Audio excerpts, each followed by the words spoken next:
The San Francisco 49ers just got new hope, and it couldn't come at a better time. The 49ers are in desperate need of something to look forward to, of something to build this team back up as they face a very difficult stretch ahead of them. In today's video, we're talking about this renewed hope and discussing several massive questions that plague the 49ers this season. If you're new here, I'm Nate. I make daily 49ers content. Please subscribe if that's what you're looking for. Dre Greenlaw's practice window, as you know, has opened. I'm sure you haven't missed that by now. And we need this guy. He's a lifeblood. He's an attitude powerhouse. He's a heart and soul kind of player that we have needed many times this season. We've needed him in the losses. We've even needed him in the victories.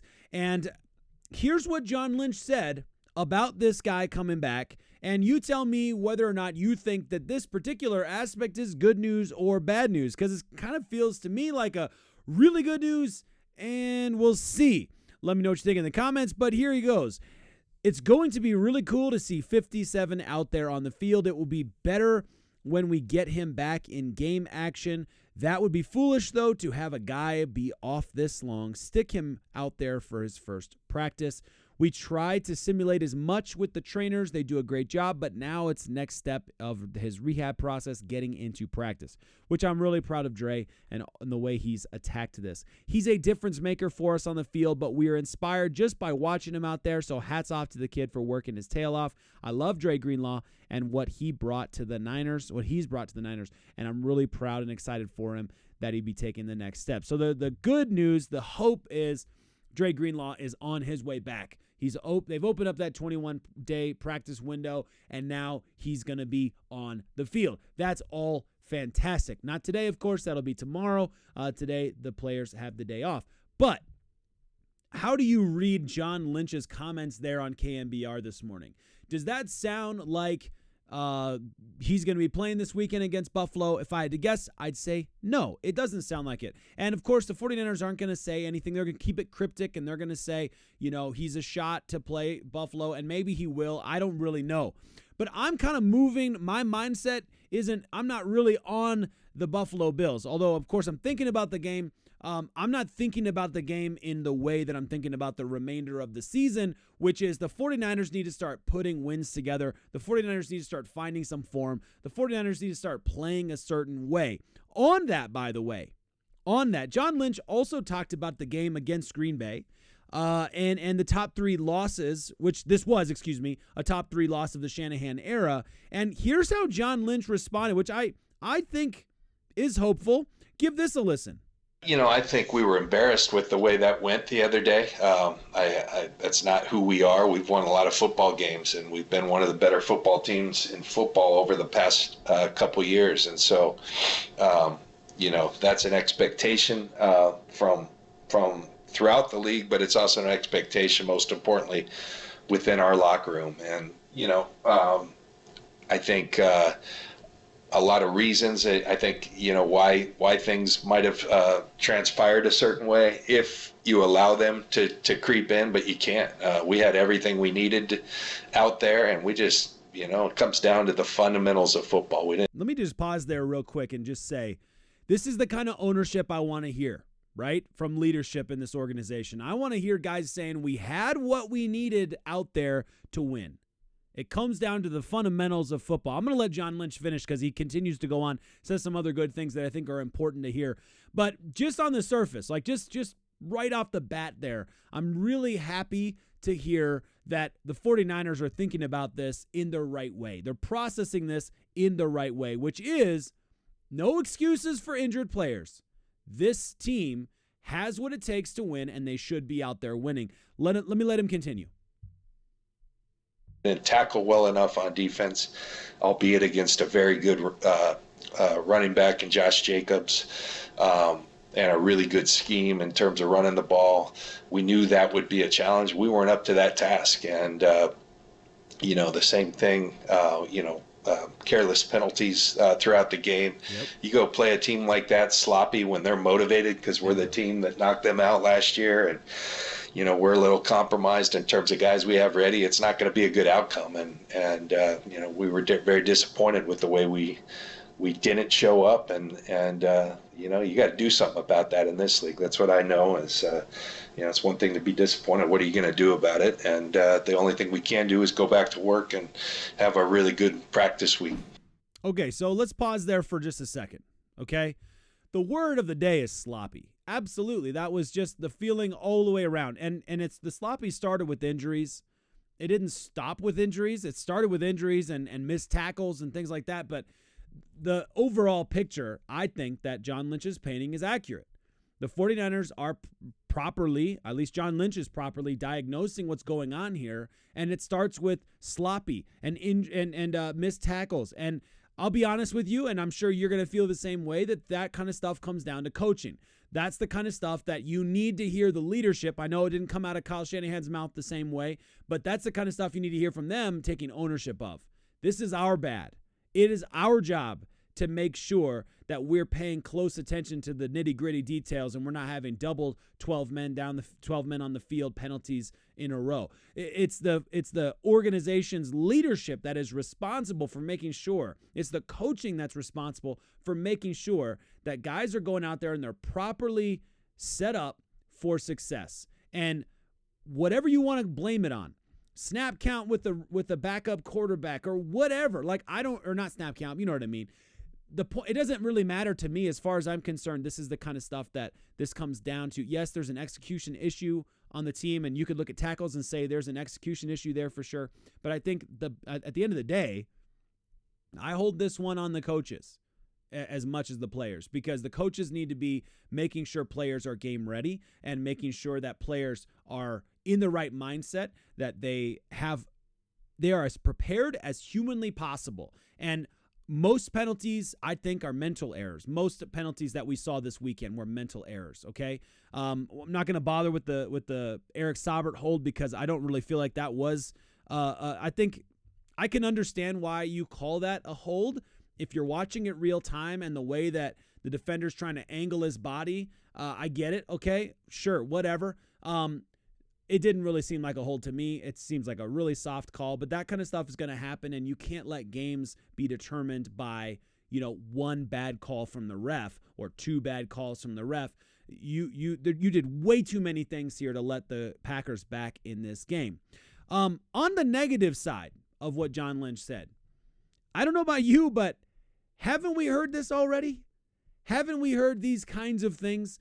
Coaches and general manager out there in the media saying the things that they're supposed to be saying, making it seem like they're doing behind the scenes what they're supposed to be doing, because it felt to me like that, and it felt also the same way to John Porter, who basically said, John Porter of Niner Noise, said exactly what we were all thinking. The 49ers are wholly unable to live up to their words.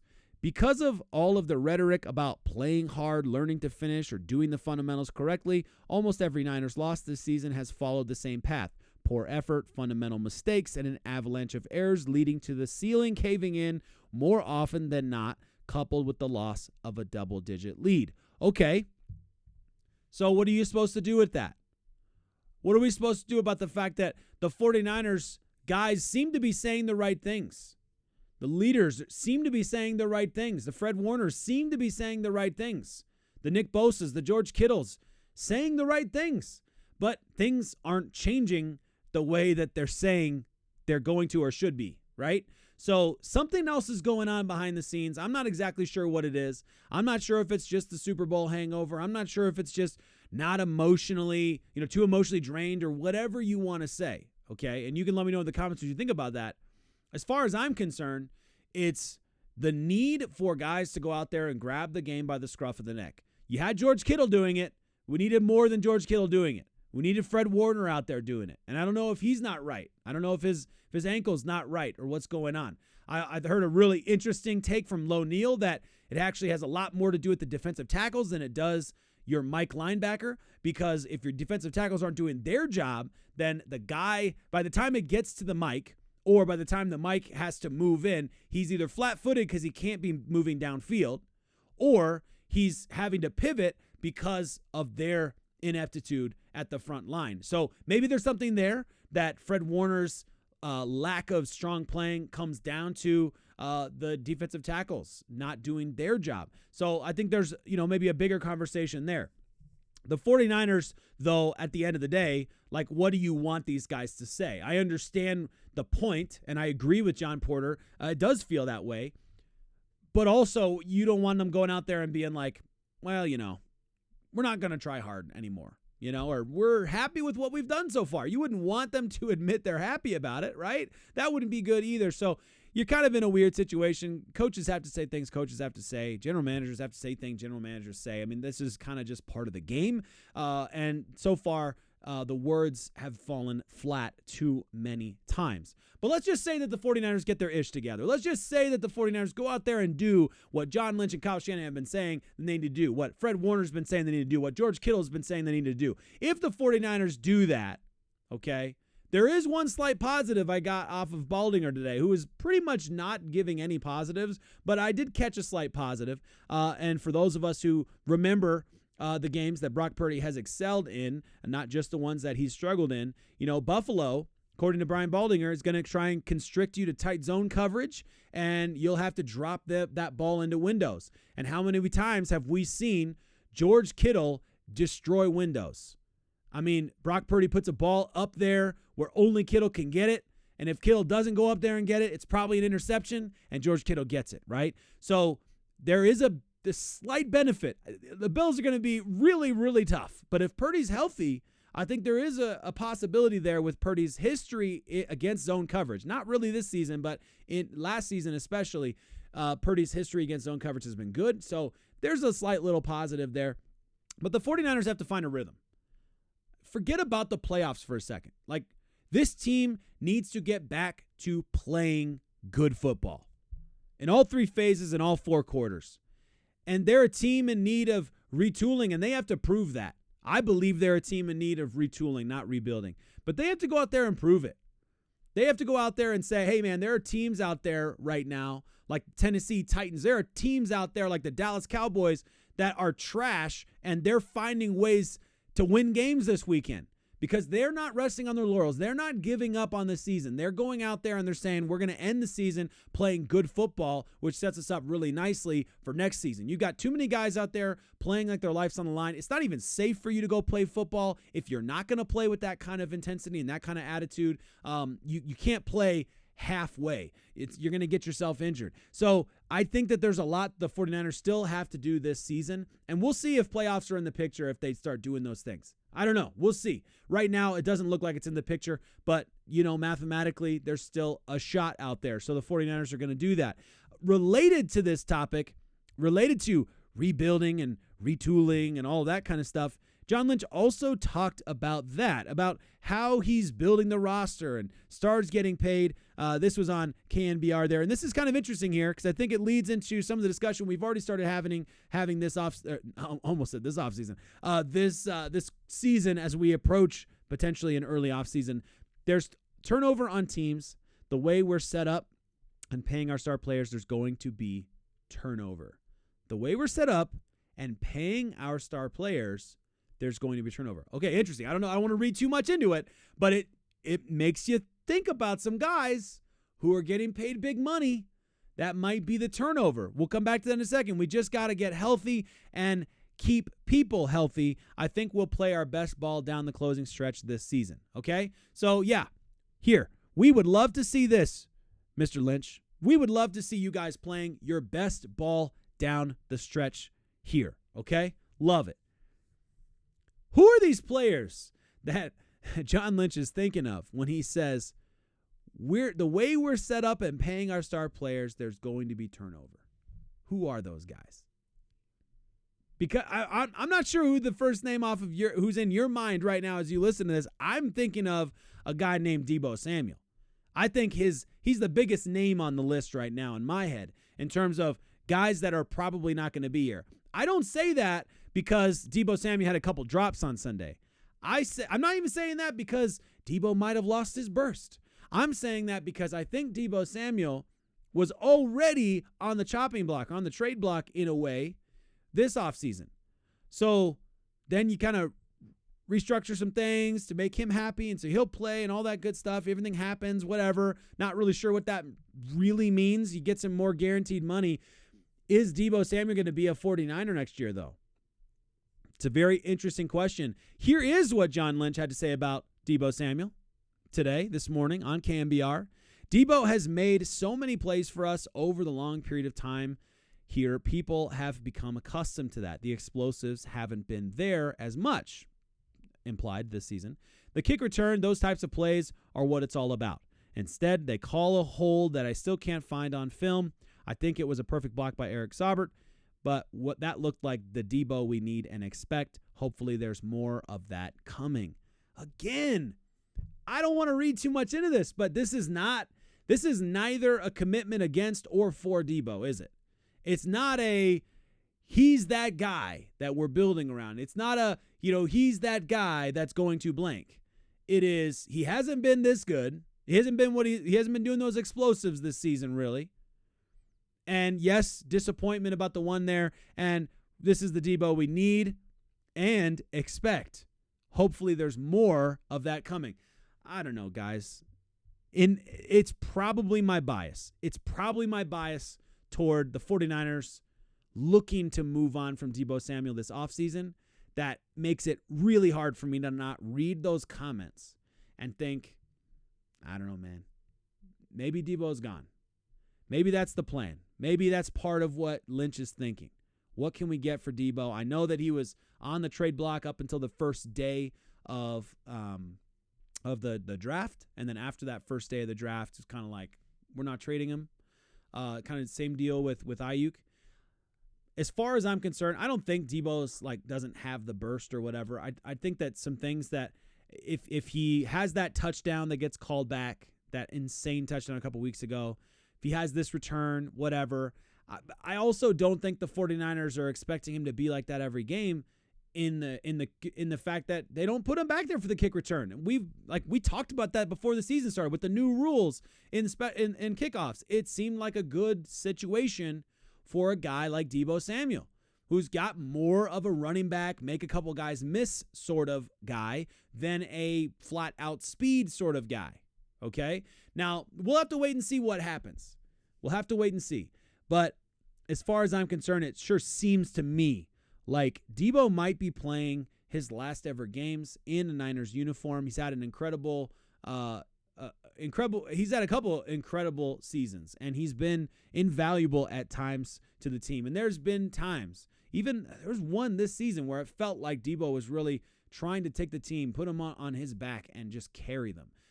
So can Deebo still be that guy? Absolutely, he can still be that guy. I'm not trying to say he's washed up. I think if you're saying he's washed up, it's a little bit premature for that. But is he going to be a Niner next year? I'm not really sure if he's going to be a part of that retooling process or not. We'll have to wait and see. But the 49ers are looking to get better down the stretch, and I want to see that. You want to see that. We all want to see that. Maybe you don't, actually. Maybe you want to see them tank and you want to see them try and get a high draft pick or whatever. I don't know. That's fine. That's your take or whatever. I want to see the 49ers playing good football because I think good football breeds good football. I think good football will take them into an offseason where there's a lot of disappointment, but there's hope about what they were able to accomplish at the end of the season and how they were able to start putting some things together. That's what I'd like to see. I think it'd be good for everybody. I think it'd be good for Kyle Shanahan to find some rhythm with the current group of guys that they have there. Figure out who are the guys you're going to keep, who are the guys you're not. Get some more rookies in there. I'd like to see more rookie play, especially at the running back position. No offense to Christian McCaffrey. He's one of my favorite players in the NFL. One of my favorite all-time Niners. I love Christian McCaffrey, but I don't want to see us waste an opportunity where Isaac Guerrero, Jordan Mason were in rhythm, and we're losing that shot to try and see what else they might be able to do for us. I just don't want to miss that, all right? And it's going to be tough to see that happen. It's going to be tough to see what happens with Brock Purdy. There's some fear out there for sure that this shoulder injury is a much more serious thing than the 49ers are exactly letting on, let's say. But there's a lot up in the air. I look forward to joining you in the comments, reading those comments. And for the love of Pete, how do I always get to the end of the video? I'm like, I didn't pull up any of those comments I wanted to pull up every single time. We'll get there. It's time to get right. It's time to start turning some things around.